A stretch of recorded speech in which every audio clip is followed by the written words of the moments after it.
Hello বন্ধুরা, দেখো আমার আজকের রেসিপি হচ্ছে নিরামিষ কচু শাক। তো নিরামিষ কচু শাকটা কীভাবে তৈরি করব সেই রেসিপিটা পুরো তোমাদের আমি দেখাবো। তো আমি প্রথমে প্রেশার কুকারে আমি কচু শাকটা সিদ্ধ করে নিয়েছি। তো দেখো কচু শাকটা ভালো করে ধুয়ে প্রেশারে দিয়ে দিয়েছি। আমি কিন্তু একটু জল দিইনি, এর ভিতরে সামান্য একটু লবণ দিয়েছিলাম, তারপরে আমি 4টা সিটি দিয়েছি।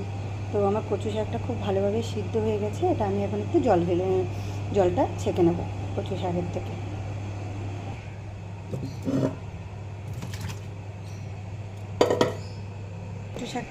কচু শাকটা বানাতে আমার কী কী লাগবে একবার একটু দেখে নাও। বাদাম, নারকেল কুড়া, আর ফোড়নে দেবো কালো জিরা আর কাঁচা লঙ্কা, শুকনো লঙ্কা, তেজপাতা।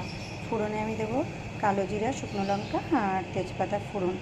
তোমরা চাইলে 5 ফোড়নও দিতে পারো। এটা যেহেতু আমি নিরামিষ করব তার জন্য আমি কালো জিরা আর তেজপাতা, শুকনো লঙ্কা ফোড়ন দেবো।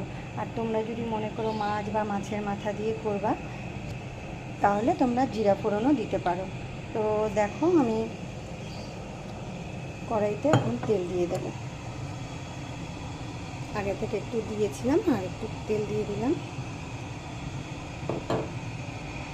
তো এবার আমি কড়াইতে দিয়ে দেবো 2টো শুকনো লঙ্কা ফোড়ন,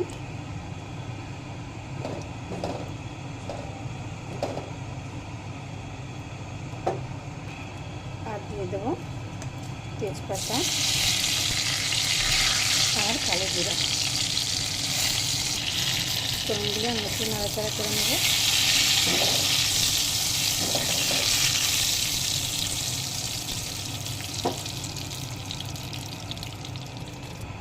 এবার আমি দিয়ে দেবো বাদাম।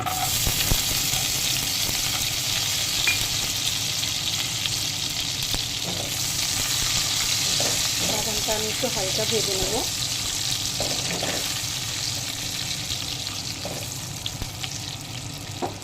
তো বাদামগুলো আমার হালকা ভাজা হয়ে গেছে। এবার আমি দিয়ে দেবো কাঁচা লঙ্কা।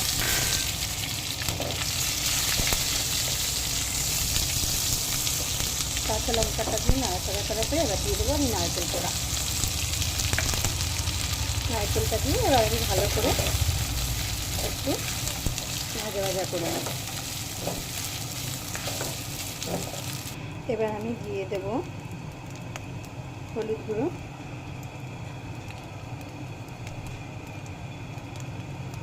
আর দিয়ে দেবো স্বাদ অনুযায়ী লবণ। লবণটা আমি প্রথমে অল্প দেবো, তার কারণ আমি কচু শাকটা সিদ্ধ করার